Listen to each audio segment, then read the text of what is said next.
Muy buenas tardes, les agradecemos a todas y a todos que se encuentren en una emisión más de nuestro programa ¿Por qué leer A? A nombre de la Sala Superior del Tribunal Electoral del Poder Judicial de la Federación y de la Escuela Judicial Electoral les agradecemos su presencia. El día de hoy vamos a hablar del intelectual, crítico, ensayista y poeta mexicano Jorge Cuesta, veracruzano nacido en Córdoba en 1903 y que fallece en la Ciudad de México en 1942.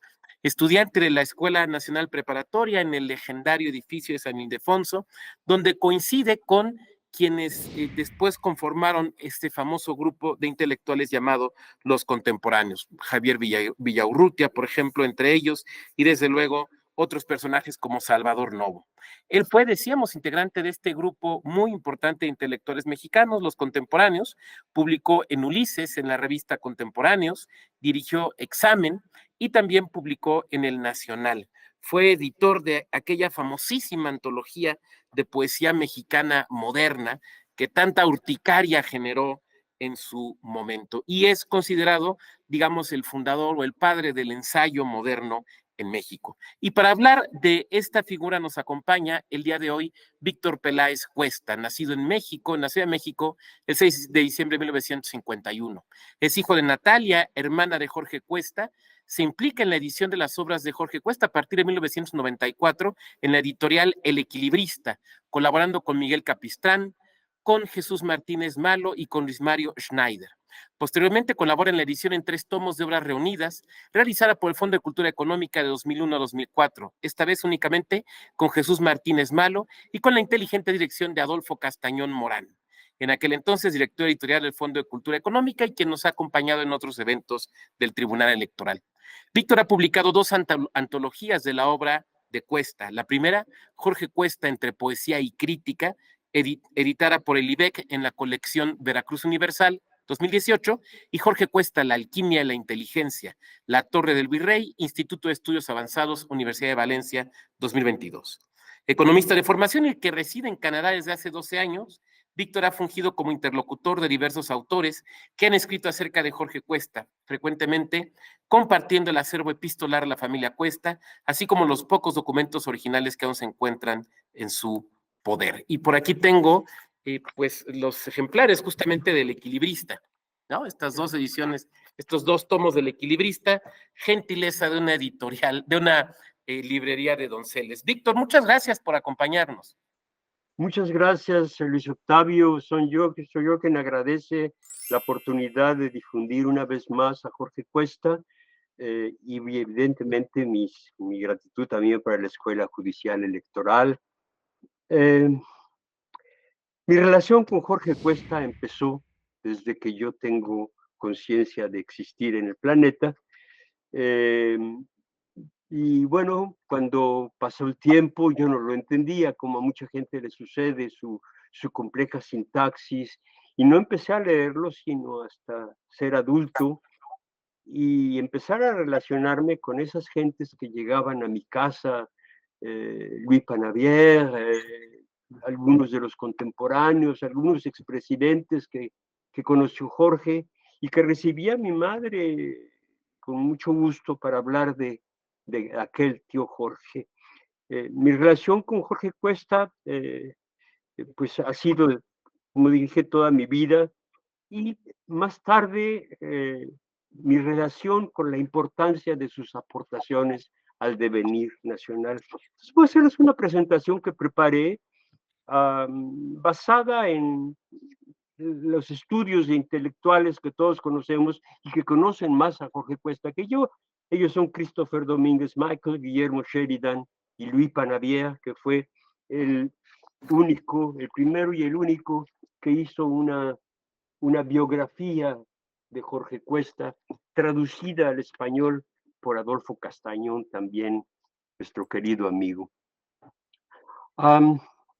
Olvidado durante muchos años, hoy Jorge Cuesta está arraigado en la cultura contemporánea de México, como si con los años sus textos hubieran proliferado hasta poblar tupidamente el jardín del porvenir. Esto lo dijo Christopher Domínguez Michael. Las ediciones de sus obras han mejorado una tras otra al cabo de los años, Finalmente, entre 2003 y 2007 fueron editados los 3 tomos de sus obras reunidas por el Fondo de Cultura Económica, edición que ha sido calificada como confiable y responsable por Guillermo Sheridan, ni más ni menos, y por otros investigadores y críticos. La historia de la edición de sus obras es muy larga, me la voy a omitir esta vez. La obra de Jorge Cuesta no tuvo la suerte que tuvieron las de Walter Benjamin y Franz Kafka, al ser recogidas y publicadas por Gershom Scholem y Max Brod, respectivamente. Ustedes lo saben, sobre todo en el caso de Kafka, que en su lecho de muerte le dijo a Max, no publiques nada, y él felizmente lo traicionó porque eso nos permitió conocer sus enormes aportaciones culturales.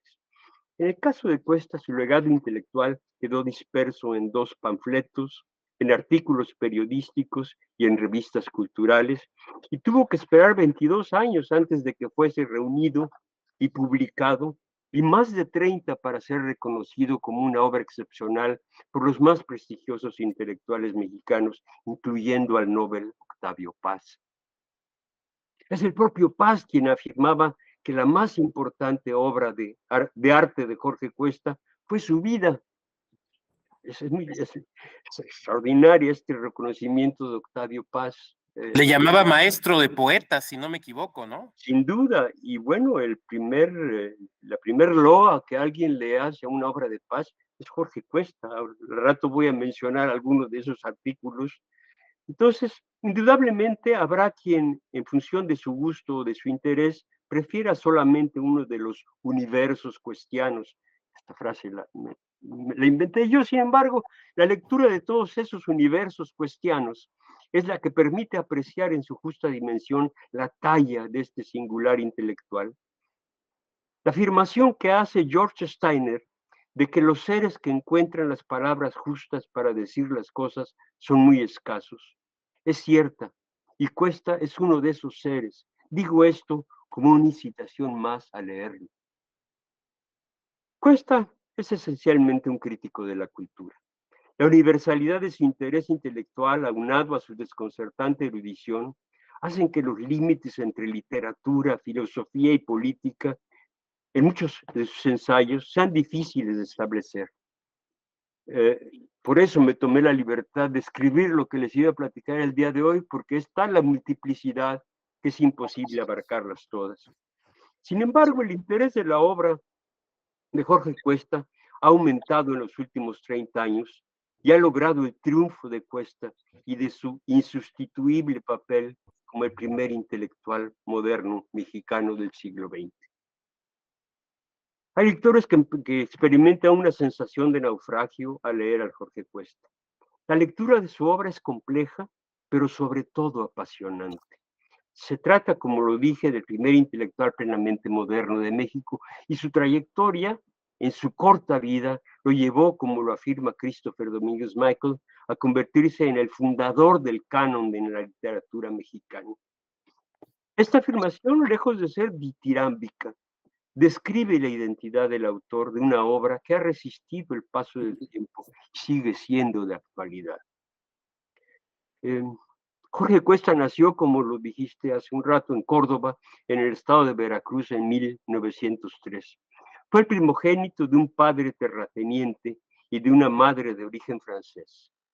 La religión y escritos tempranos y el desarraigo eh, son una parte importante de su vida. Él fue marcado por la presencia de su padre y me tomo la libertad de narrarles, de leerles unas líneas en una carta extraordinaria que le escribió a su padre, porque la imagen de su padre determinó su, su, su, su identidad, francamente. Le dice, lo que me ha confundido siempre es tu personalidad enérgica y generosa, cuyo solo imperio me ha dominado hasta el grado de hacerme temer por la mía. Ahora todavía no adquiero ese difícil hábito de confiar en uno mismo. Solo tengo la conciencia de que es algo imprescindible y urgente, pero como si no saliera todavía de la niñez, al buscar mi voluntad y energía, solo a ti te encuentro y a ti trato de acudir. Y de aquí mi inquietud al mirar lo que tú esperabas de mí y mi desprecio, pero de mí mismo, al reconocer que yo no esperaba de mí casi nada. Wow. Cuando en 1921 deja Córdoba, su ciudad natal, para estudiar en la Ciudad de México, su entorno cultural era el emanante de 10 años de revolución social, es decir, un vacío que los miembros de la generación precedente, el Ateneo de la Juventud, Alfonso Reyes, José Vasconcelos, Antonio Caso y otros arraigados al vieux régime, no habían podido colmar. En 1921 la revolución tocaba su fin y un nuevo discurso nacionalista se imponía. Simultáneamente, una generación de jóvenes iniciaba una nueva corriente cultural, desarraigada de la herencia decimonónica y desprendida de la ideología revolucionaria nacionalista. Cultos y audaces, estos jóvenes conocían las corrientes culturales europeas, desde el impresionismo al surrealismo y el dadaísmo, sin omitir aquella emanante de los integrantes del grupo de Bloomsbury en Londres, es decir, John Maynard Keynes, Virginia Woolf, etc. ¿no? Cuesta tiene en ese momento solo 19 años. Un grupo, perdón, la interrupción, el grupo de Bloomsbury, que también dio a grandes críticos, ¿eh? Sí, por supuesto, claro. Y bueno, esa ruptura entre los permanentes de los franceses y los ingleses hicieron que nos llegaran por diferentes caminos esos tesoros, ¿no? Esos tesoros que le va a permitir a Cuesta más adelante decir que no hay cultura nacional, la cultura es universal, punto final, ¿no? Después Octavio Paz le responde así muy enérgicamente, pero vamos a ver. Cuesta tiene en ese momento 19 años y a pesar de su deseo de estudiar música, influenciado por su padre, se inscribe en la Escuela de Ciencias Químicas. Presionado por su situación económica, en 1923 suspende sus estudios y empieza a trabajar. Y en ese contexto adquiere vorazmente una cultura que para 1925 y 1926 ya muestra erudición. Hasta el momento de su encuentro con los contemporáneos, aquel grupo de intelectuales que ya describimos, el grupo sin grupo, decían ellos, que fundaron la revista que llamaron también la revista Contemporáneos, la cual que estuvo activa de agosto de 1928 a diciembre de 1931, él se había limitado a acumular, pero ahora comenzará a reflexionar, a seleccionar, a elegir y a constituirse con base en esas elecciones. Esta adhesión identitaria de Jorge Cuesta al grupo, si se le puede llamar así, no es cuestionable, pues el propio Cuesta lo confirmaba. Sin embargo, como lo afirma Guillermo Sheridan, y lo cito a Sheridan, Cuesta fue una anómala vanguardia de un solo hombre. Se antoja que emprendió solo entre nosotros lo que en Europa hicieron empresas colectivas como la Nouvelle Revue Française, o la revista Criterion más tarde. Solitario y borroso, en él encarnaban simultáneamente las 4 categorías del intelectual. Su tipo de curiosidad, su prodigioso mecanismo mental, como dice Octavio Paz, lo hacían más contemporáneo de Gide, de Valéry, de Benda, de Eliot o de Aldous Huxley que de sus propios amigos. Termino mi cita. Esta afirmación podría ser completada con la propuesta de Christopher Domínguez Michael. Jorge Cuesta es el fundador del canon en la literatura mexicana. El personaje que nos es narrado por los contemporáneos, Luis Octavio, y por sus contemporáneos, es ese que aparece súbitamente en 1923. Un joven de madurez prematura que se desprende de su pasado, ávido de cultura, rebelde pero estructurado, heredero de la cultura de su padre, pero, como dice Panavier, disidente de ella. Los ensayos de Jorge Cuesta han sido interpretados con diversos criterios, unos más acertados que otros, pero casi siempre dirigidos al lector académico. A pesar de ello, como lo dije antes, el interés y la imagen de Cuesta han cambiado mucho. De ser un autor críptico, hoy es reconocido como el primer intelectual mexicano moderno. Esta transición progresiva ha sido indudablemente controvertida. Muchos autores mexicanos y extranjeros han interpretado la obra de Cuesta tanto su obra poética como su crítica literaria y de arte. Sus propuestas políticas y filosóficas han sido objeto del interés de prestigiosos intelectuales, quienes han producido eruditos ensayos. Diversos coloquios y homenajes le han sido consagrados. Este bien merecido reconocimiento probablemente no sería del agrado de Cuesta, y sin duda tendríamos que disentir de él, ya que gracias a ello su obra ensayística y poética sigue siendo de actualidad.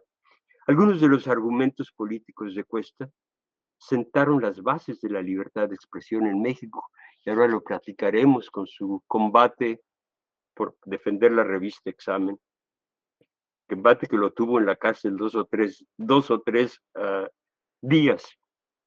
Su obra crítica, tanto estética como literaria, sin haber alcanzado la categoría de autoridad teórica, es considerada como única, influenciado por Nietzsche, Mallarmé, Valéry y el utópico pero irrefutable Julien Benda, entre otros. Cuesta supo imprimir un incomparable estilo propio. Indiscutiblemente nuestro autor se distingue de la corriente cultural en la que se identifica, es decir, del grupo contemporáneos, por haber trascendido la literatura, la poesía y la crítica de arte. Su curiosidad e interés lo llevaron a participar en múltiples debates políticos. Tanto su crítica al artículo tercero como su plan contra Calles, únicas publicaciones efectuadas fuera del ámbito periodístico, y su bien controvertido debate sobre la revista Examen atestiguan su implicación en el devenir político del país. Cuesta es un crítico del arte, de la cultura, de la ciencia y de la política, es decir, de la existencia misma. En medio de la diversidad de los temas que trata, su estilo único se confirma en todos sus escritos. En todos ellos, su paradoja es mirar al mundo sin dejar de mirarse a sí mismo mirándolo, sin dejar de mirar a Jorge Cuesta actuando frente al mundo en el que interactúa. Lo que hace la permanente modernidad de Cuesta es precisamente su capacidad para plantear nuevas problemáticas y proponerlas con una autoridad irrefutable. En su trayectoria, Jorge Cuesta es siempre polifacético. La literatura y la poesía, el arte, la ciencia y la política son sus actividades cotidianas. Los ensayos datados entre 1927 y 1930 reflejan una diversificación de su interés. En la crítica literaria aparecen ensayos importantes como Notas, el artículo Notas, inicialmente publicado con un título erróneo, Un pretexto Margarita de Niebla de Jaime Torres Bodet, con una estructura más compleja. Notas es un texto importante para entender a Cuesta. La poesía es un método de análisis, un instrumento de investigación, nos dice Cuesta, anticipándose a sí mismo. Más adelante afirmará que la poesía como ciencia es la refinada y pura actividad del demonio. En este texto, con tan solo 24 años, Cuesta ya es Cuesta. Ya leyó a Gide, ya desafía a Ortega y Gasset, y en su acervo ya se encuentran Brunetière, Góngora, Mallarmé, Poe, Nietzsche, y ya empieza a esgrimir sus argumentos contra Alfonso Reyes. Nunca tuvieron una buena relación Reyes y él, y no fue sino hasta 1954 que Reyes mencionaría a Cuesta, no sin cierta vulgaridad.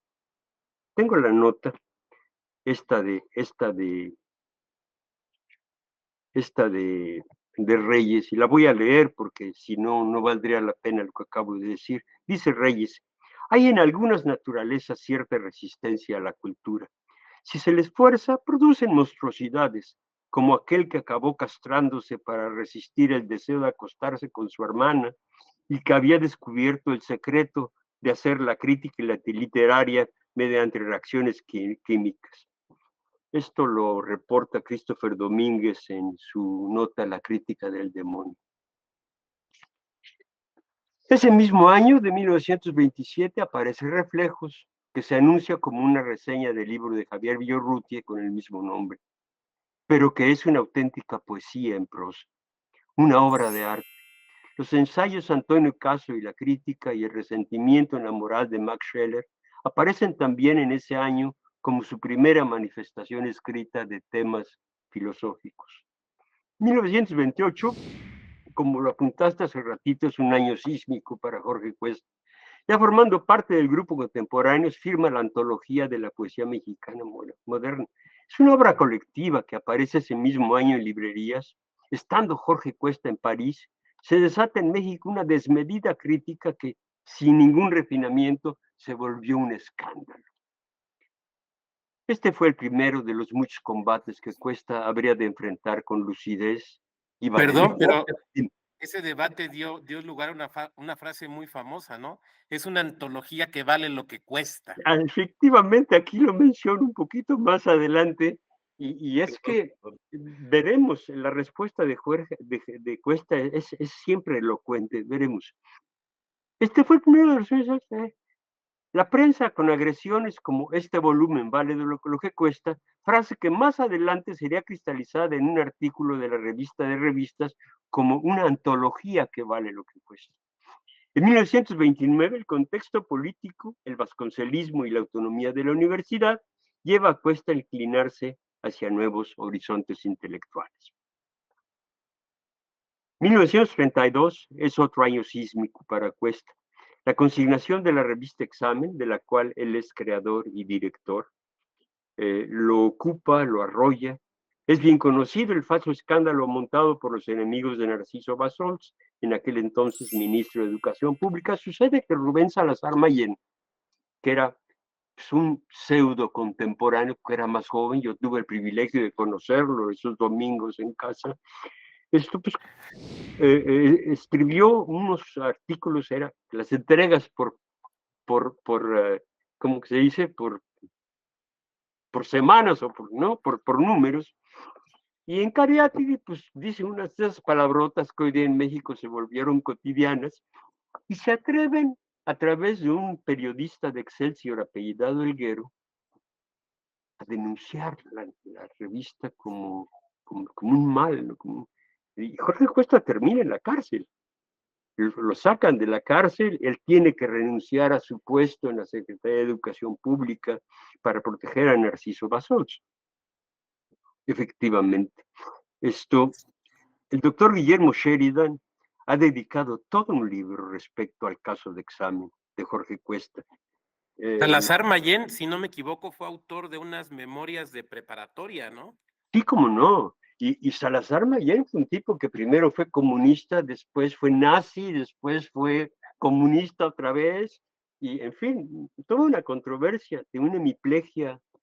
Mi papá me contaba que una vez estaban, porque mi papá también compartió la escuela preparatoria, y me decía, entró la policía y todos corrimos, porque todos eran de izquierda, alborotadores, y el único que atraparon fue a Salazar Mayén, porque era hemipléjico y caminaba con su bastón, ¿no?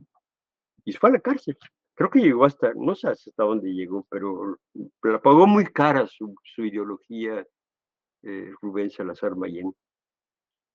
Entre el 32 y el 40, entre 1932 y 1940, que encontramos la mayor producción intelectual de un Cuesta maduro, y esto en todos los universos de su interés, su madurez se ha convertido en autoridad. Y mientras su crítica literaria y artística sigue su curso, su interés se manifiesta tanto en la política como en la educación en México.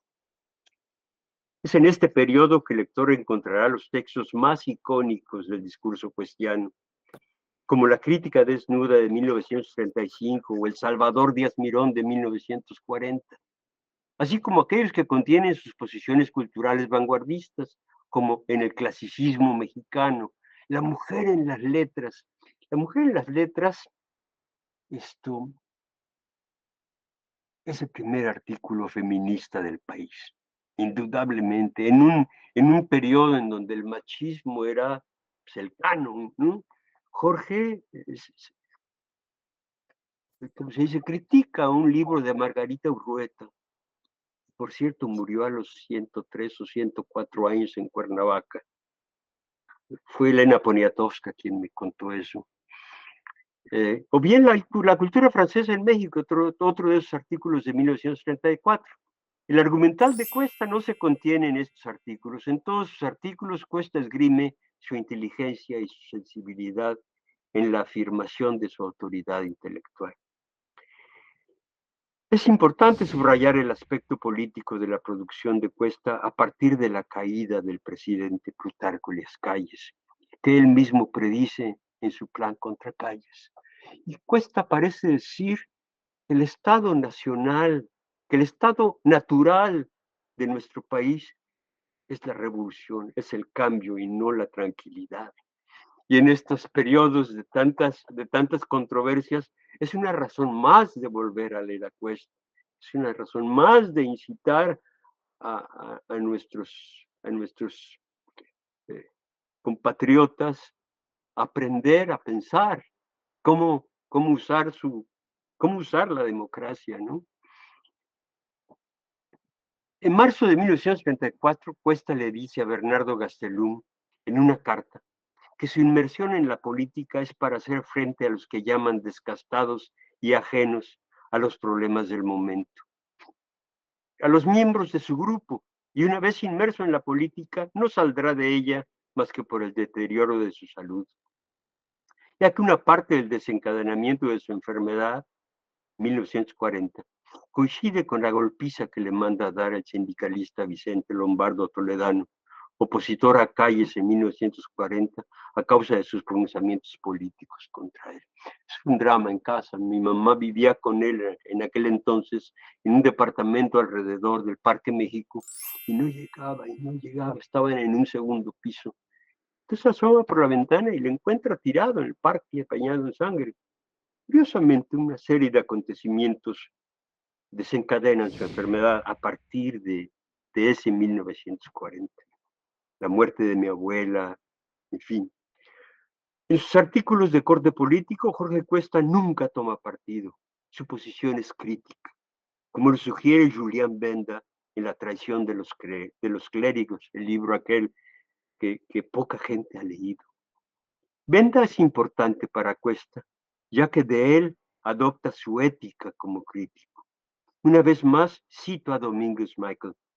El argumento central de La traición de Claire es más o menos conocido. El clérigo, es decir, el intelectual, así le llamaban en aquel entonces, el intelectual moderno, se, perdón, se debe a los valores universales y eternos, supratemporales y desinteresados, de la verdad y de la justicia, tal cual lo establecieron Erasmo y Spinoza, Voltaire y Kant. Se oponía a subordinar las verdades universales al imperio de la clase, de la raza, de la nación o del partido.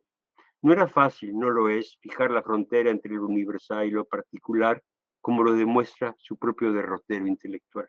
Lo mismo le pasa a Cuesta. Muchos de sus combates es para su crítica a Marx, por ejemplo, es devastadora, ¿no? En la que dice que no es ni inteligente ni revolucionario, sino que es mesiánico, ¿no? Y esa mesianidad, bueno, Cuesta advierte, denuncia, critica, pero jamás sugiere, jamás hace proselitismo de ninguna especie. Y es por ello que sus opositores encuentran difícil la confrontación. Igual que Benda en el caso de Dreyfus, Cuesta se ve obligado a pronunciarse en algunos casos. La crítica de Cuesta rara vez es ad hominem, mientras que sus opositores atacan siempre a Cuesta y no a sus argumentos. Es asombroso cómo en algunos artículos, como en la lección Ansermet, Cuesta puede desmembrar a alguien sin tocarlo, solo desbaratando todo lo que le rodea. Y aunque el caso de Ansermet no sea político, su método es el mismo en todos los aspectos de su crítica.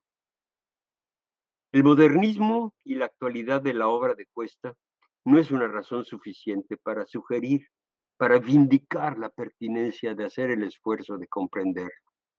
Es la seducción de las afirmaciones de un humanista sin precedentes que reivindica al individuo frente al mundo, que se define como espectador de la existencia, de su existencia frente al mundo que le entorna. Su vehículo es la crítica. Veamos, y cito a Cuesta.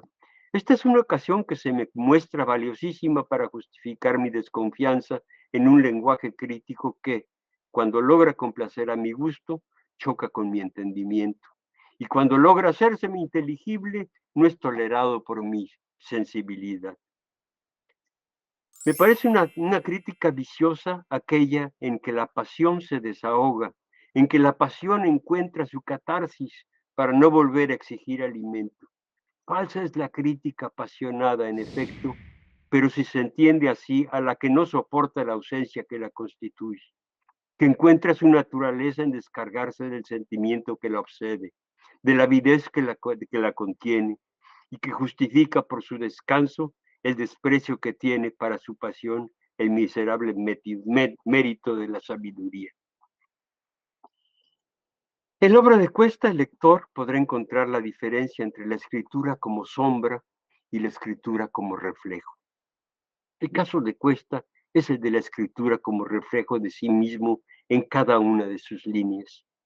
Cuesta no indica nunca el camino a seguir, es decir, no proyecta su sombra sobre el lector, solo narra cómo lo hizo él, cómo comprende él la naturaleza de las cosas y de las relaciones de él con la gente. Una vez más, Christopher Domínguez Michael escribió en su libro Tiros en el concierto una descripción de Cuesta, el crítico, que desde mi punto de vista aporta una de las múltiples respuestas a la pregunta de ¿por qué leer a Cuesta? Dice Michael, Cuesta, crítico de la cultura, puede leerse sin esta. La crítica literaria fue el objetivo de la mayoría de sus ensayos, inclusive leyéndolos como formas estáticas que relaciones autores y obras. Estamos ante un caso notable de perspicacia estética. Resiste la prueba de la actualidad. Si entendemos al crítico solo como aquel que establece personalmente una jerarquía de valores, la atingencia de Cuesta sorprende por su afirmación en el gusto contemporáneo. No olvidó la preeminencia de Sor Juana Inés de la Cruz, rescató a Ramón López Velarde de la chabacanería provinciana y de la oratoria nacionalista, transformó la lectura de Salvador Díaz Mirón, dio su lugar a Reyes, a Vasconcelos, dibujó el retrato más consistente de su propia generación, logró esa difícil combinación entre la justicia y la honradez al hablar de sus amigos Javier Villaurrutia, Gilberto Owen y José Gorostiza. Destacó la aparición del joven Octavio Paz, atendió las intuiciones de Samuel Ramos sin involucrarse con sus teorías. ¿Se le puede pedir más a un crítico? Y cierro las comillas de Christopher. Quise narrarles también hoy día algo que llamo paralelos existenciales. Jorge Cuesta fue un hombre extraño, pero no un ser oscuro. A lo largo de su vida, como la de todos, hubo encuentros y desencuentros, así como afinidades y adversidades. Tenemos pocos datos de él durante su infancia y su adolescencia. Es Luis Panaviega quien, por haber entrevistado a mi madre y a gentes que conocieron a Cuesta, pudo rescatar algunos datos al respecto. Sin embargo, sigue habiendo lagunas importantes. Cuando Aldous Huxley estuvo en México, se encontró con Jorge Cuesta gracias a una recomendación que D.H. Lawrence le dio. Sin embargo, no sabemos cómo conoció Cuesta a Lawrence, quien estuvo en México en 1926. Se presume que hubo un epistolario entre Cuesta y Huxley, pero no se han encontrado aún los documentos que lo comprueben. En su viaje a París, en 1928, Cuesta hace una escala en La Habana, en donde se encuentra con Alejo Carpentier. Este le da una recomendación para Robert Desnos. Cuesta y Carpentier se conocieron en México en junio de 1926. Que Borges no haya ni siquiera sabido de la existencia de Jorge Cuesta puede ser comprensible. Alfonso Reyes, quien era embajador en Argentina, no tenía buena relación con Cuesta, como lo dijimos, pero Villaurrutia sí, y no cabe la menor duda de que Cuesta sí sabía de la existencia de Borges. ¿Qué pasó? Alrededor de este desencuentro está el hecho de que Borges reivindica, como Cuesta, la universalidad de la cultura. Aunque Paz diga que Cuesta no entendió lo nacional, Octavio Paz indica este otro paralelismo entre ambos autores. Cito a Paz. El latinoamericano puede ver a Occidente como una totalidad y no con la visión fatalmente provinciana de un francés, un alemán, un inglés o un italiano. Esto lo vio mejor que nadie un mexicano, Jorge Cuesta, y lo realizó en su obra también mejor que nadie un argentino, Jorge Luis Borges. Termino mi cita de paz. La relación de Jorge Cuesta con André Breton fue importante. Los ensayos que Cuesta le dedica a Breton son elogiosos y testigos de esta relación. Breton, a su vez, le dedica a Cuesta un ejemplar del segundo manifiesto surrealista con estas palabras: a Jorge Cuesta, un amical Omar. Para Jorge Cuesta como un homenaje amistoso. En aquella vergonzosa ocasión que pocos conocen, en la que Breton debía dar una conferencia en el Palacio de Bellas Artes, y esta fue saboteada y encontró el Palacio de Bellas Artes cerrado. Sabemos que el único que estaba a su lado era Cuesta, compartiendo la estupefacción de Breton. Esta relación se inició en el fugaz paso de Cuesta por París, pero solo se consolidó cuando Breton vino a México en 1938. Su encuentro con Octavio Paz es interesante, por lo que Paz representa hoy en la cultura. Ahora bien, la opinión de Paz sobre su encuentro con Jorge Cuesta es importante para Paz y para Cuesta, por supuesto. He aquí algunas afirmaciones de Paz que Guillermo Sheridan recogió hace algún tiempo. Dice Paz: era un hombre de una inaudita generosidad intelectual, fue odiado y escarnecido. Creo que la verdadera obra de Jorge Cuesta, excepto un manojo de ensayos y tal vez 2 o 3 poemas, está en la de sus contemporáneos y sucesores. Todos los que lo oímos le debemos algo, y algo esencial. Hablo por mí, pero podría decir lo mismo de Javier Villarrutia, José Gorostiza y Gilberto Owen. También pienso en Ramos. Otra cita es: ante los textos de Valéry y Pers, Borges y Neruda, Cuesta y Villarrutia, íbamos de la curiosidad al estupor, de la iluminación instantánea a la perplejidad. Aquellos misterios, muchas veces hoy los veo baladíes, lejos de desanimarme, me espoleaba. Y el último de ellos es: Jorge Cuesta iluminó a todos los que fuimos sus amigos. Sus obras mejores están en los versos de los que lo escuchamos. La lucidez de Jorge Cuesta se desenvuelve en otro universo poco conocido por sus lectores, la ciencia. Sin embargo, sabemos muy poco sobre la actividad científica de Jorge Cuesta. Esta se desenvuelve obviamente en la química, aunque no de manera limitativa. En 1938, Jorge trabaja para la Sociedad Nacional de Alcoholes, dirigida por el empresario mexicano Aaron Sáenz. Al frente de un laboratorio, Jorge lleva a cabo diversos experimentos cuyo detalle es el objeto de una leyenda. Sus amigos le llamaban el alquimista y él respondía parodiando el más triste de los alquimistas. Al margen de algunas cartas y pedazos de papel, el único documento que conservamos de ese periodo se titula Procedimiento para la producción sintética de sustancias químicas enzimáticas con actividad específica y aplicación de las mismas. Sin embargo, habiendo entrevistado a sus ayudantes, hablo por mí, de laboratorio tuve ese privilegio, los señores Moisés Ladrón de Guevara y Alfonso Bullegoire, nos enteramos de que Cuesta investigó en diversos campos de la química. Su amigo y médico Elías Nandino le reportó a Louis Panavier que Jorge trabajó haciendo modificaciones a la ergotina, a la ergotina con fines curativos. Sabemos que la ergotina es la base del futuro LSD o dietilamina del ácido lisérgico. Esto, Octavio, nos hace dudar de la locura. Sí hubo una esquizofrenia, pero muy probablemente, y esto mi amigo, el doctor Martínez Mano lo sugirió, dice: Víctor, y si hubieran sido algunos pasones, alguna cosa, algunos de ellos, ¿no? Algunas de esas extravíos. Bueno, termino con eso, la locura y el suicidio. Porque ¿sabes por qué quiero hablar de eso? Porque el suicidio de Jorge lo hizo un poeta maldito. El suicidio de Jorge poco a poco fue ocupando toda su vida, ¿no? Y su locura también. Y por eso le quiero dedicar unos minutos, si me permites. Cuesta afirma que no podemos juzgar lo que no comprendemos. Y si bien hemos recuperado el interés sobre su obra, su vida sigue estando cubierta de leyendas y de mitos que han provocado una equívoca imagen pública. Las leyendas muchas se las debemos a la honrosa Lupe Marín, por supuesto, ¿no? En aquella novela La Única. Como si el autor hubiese tenido que pasar por lo que pasó y vivir lo que vivió para crear su obra magistral. Jorge Cuesta no fue solamente un hombre excepcionalmente inteligente, fue también un hombre atento, distinguido y elegante. En 1940 el equilibrio mental de Jorge se fractura al grado de tener que ser internado en una institución psiquiátrica. Para restaurar el equilibrio perdido, desconocemos aún, lo internan para restaurar el equilibrio perdido, desconocemos aún el origen de dicho desequilibrio. Cuando Jorge era bebé, se le escapó de las manos a una joven que lo cargaba y se golpeó un ojo, la sien más bien. Yo tengo todavía ese mueble conmigo, le llamaban una guamanil.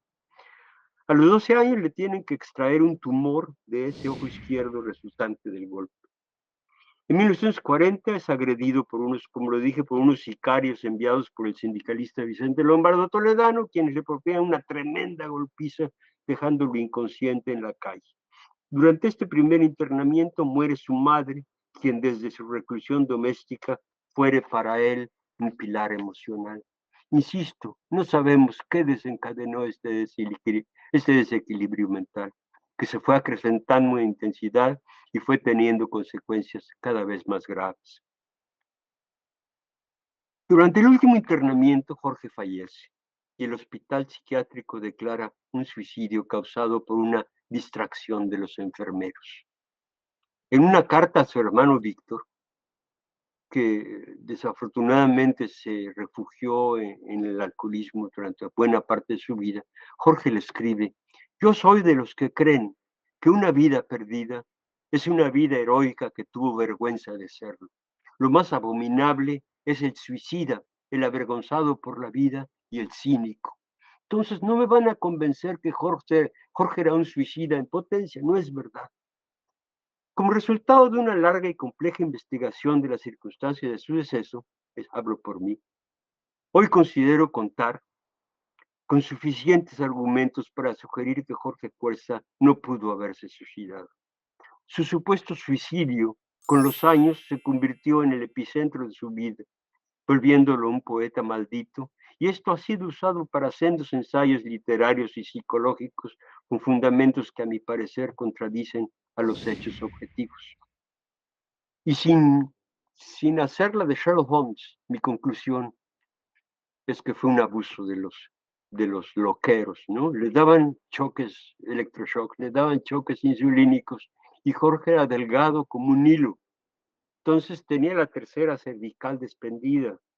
Decían que se había ahorcado con las sábanas contra las barrotas, no te rompes la cervical. Después dijeron, no, no, es que se colgó del picaporte de la puerta.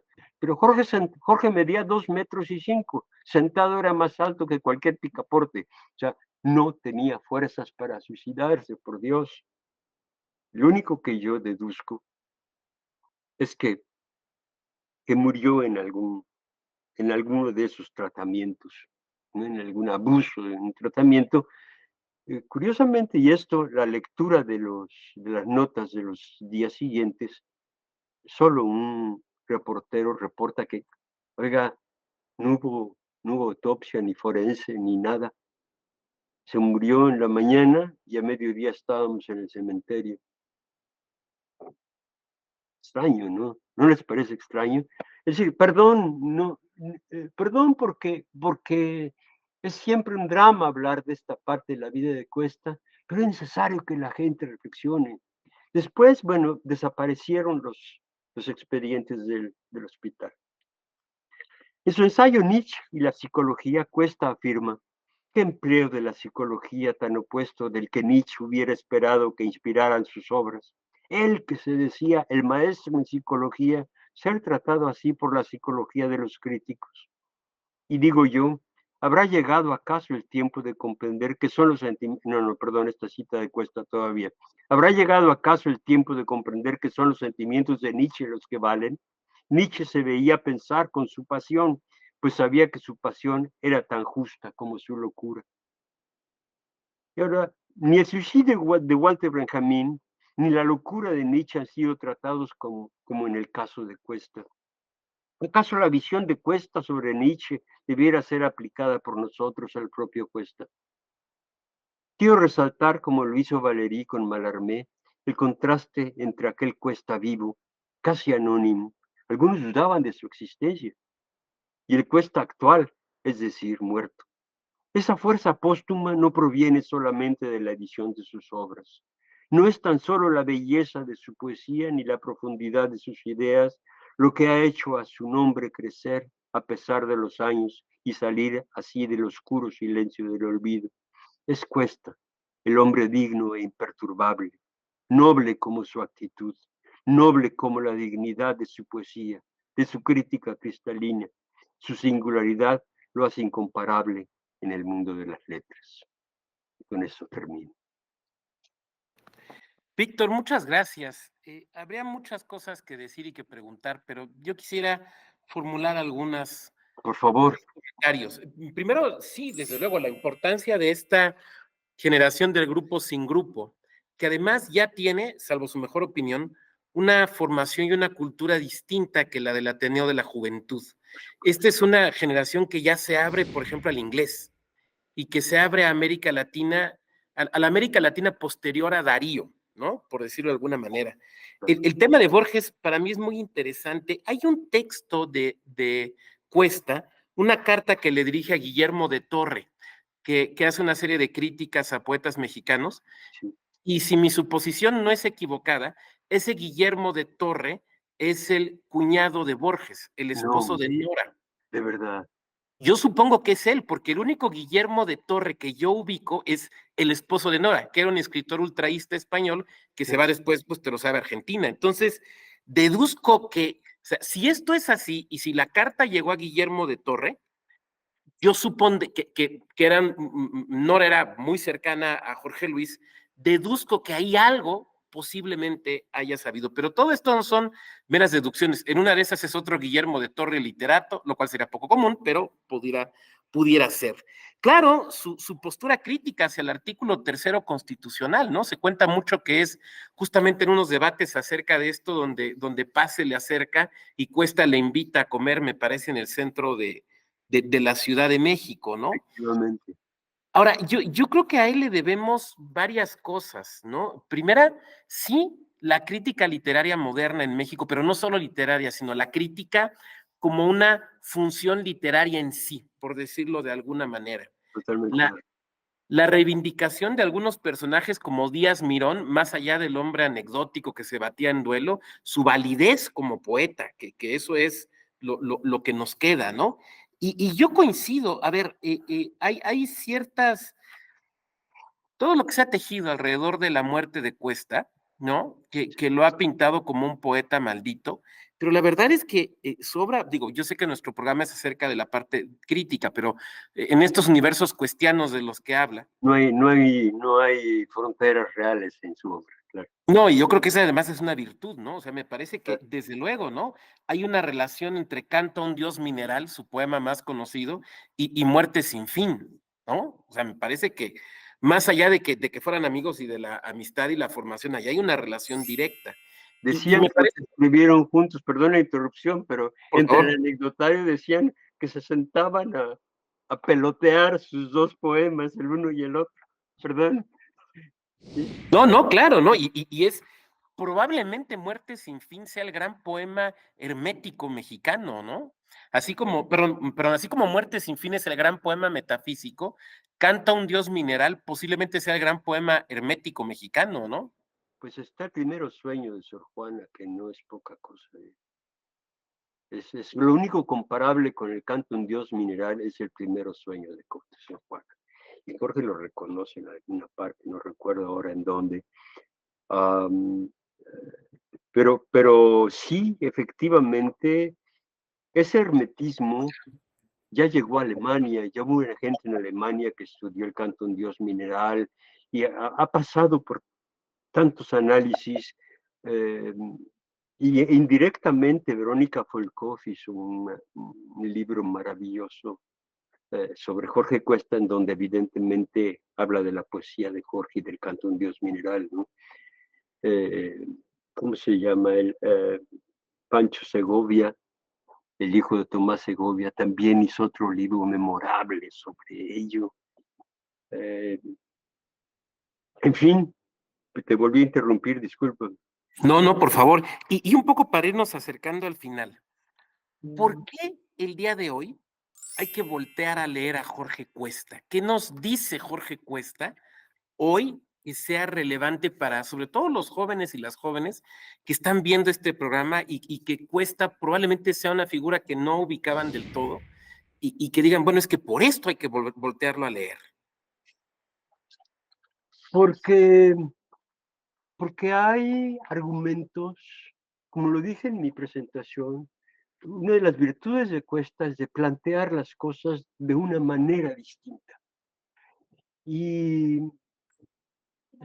la difusión de su obra fue, es decir, ha estado esencialmente dirigido a un ejercicio académico, por razones que no viene el caso dirimir ahorita, pero es el momento de que la gente comprenda que estos eran artículos del periódico, no estaban escritos en una, ¿sabes? En una cosa académica, ni para nada, ni para intelectuales, en el Excelsior, en el Universal. Entonces, Jorge se dirigía a esos lectores que estamos invitando a leerlo. Y como te dije hace rato, bueno, tú mencionaste la antología a la poesía mexicana moderna. Hay que leer el prólogo de Cuesta. Después hay que leer La mujer en las letras de Margarita Urrieta. Aquellas venerables mujeres que defienden el feminismo van a encontrar un aliado ideológico natural. Las mujeres que ahora publican con mayor facilidad, en los años 30 no era fácil, y esa defensa que hace Jorge de ella. Eh, bueno, la raíz, el artículo sobre la raíz del hombre de Octavio Paz, Octavio, es el inicio de la trayectoria de Octavio Paz. Salvador Díaz Mirón, ya lo mencionaste tú hace rato. Debo decir, a ver, Jorge Cuesta escribe sobre literatura, sobre arte, sobre filosofía y filosofía política, sobre política pura, sobre educación, sobre nacionalismo, sobre la revista Examen. Ah, todos ellos, esos son los capítulos del último libro que ustedes pueden obtener gratuitamente en las ligas que te mandé y que pudiera ser esto anunciado a nuestros lectores. Ambos son gratuitos, los dos libros son las dos antologías. Y bueno, una vez que dije esto, quiero decir que en el arte hay dos artículos eh, eh, fundamentales, la política de altura de 1932 y un mural de Diego Rivera, porque por el antagonismo que había entre Jorge Cuesta y Diego Rivera, que compartieron la misma esposa, ¿verdad? Y sus visiones del mundo eran diametralmente opuestas. Después en el universo de filosofía política, es un término que me enseñó Hannah Arendt, ¿no? La nueva filosofía política. Apuntes sobre André Breton, Nietzsche y el nazismo, Nietzsche y la psicología, deberían invitar a nuestros compatriotas, a los estudiantes también de la universidad a repasarlo. O bien que tiene un título que se llama La crítica del reino de los cielos. O sea, en la política, pues está el Plan contra Calles, que es un panfleto, pero está incluido en las obras completas. La crítica de la reforma del artículo tercero, la crisis de la revolución, la decadencia de la política, la decadencia moral de la nación. Oye, es de actualidad lo que estamos viviendo hoy día con el dislocamiento pues, ¿no? Sigue siendo de actualidad. La tradición del nuevo régimen, la caída del general Calles. En educación, pues la experiencia de la universidad, la política de la universidad, la nueva política clerical, la enseñanza platónica y la cuestión universitaria. Finalmente, el nacionalismo. Por ahí dicen acá en las tierras francoparlantes, que los patriotas son los que aman a los suyos y los nacionalistas son los que odian a los ajenos. Entonces, es una delicada diferencia, pero que cuando la profundizas, es un poco la postura de Jorge al respecto, ¿no? El nacionalismo tiene un valor si lo ves de cierta manera, ¿no? Y finalmente, la revista Examen, la consignación de examen, y esto lo dice Sheridan, no yo, la manera en la que Jorge esgrime sus argumentos en la revista Examen, fundaron el derecho a la libre expresión en México. Es decir, las leyes que amparan hoy día eso, ¿no? Te agradecemos mucho los comentarios que nos has hecho. Vamos a publicar cuando aparezca ya el programa, vamos a poner ahí las ligas de los libros que tú muy gentilmente nos has compartido para que nuestro público pueda visitarlos y leerlos.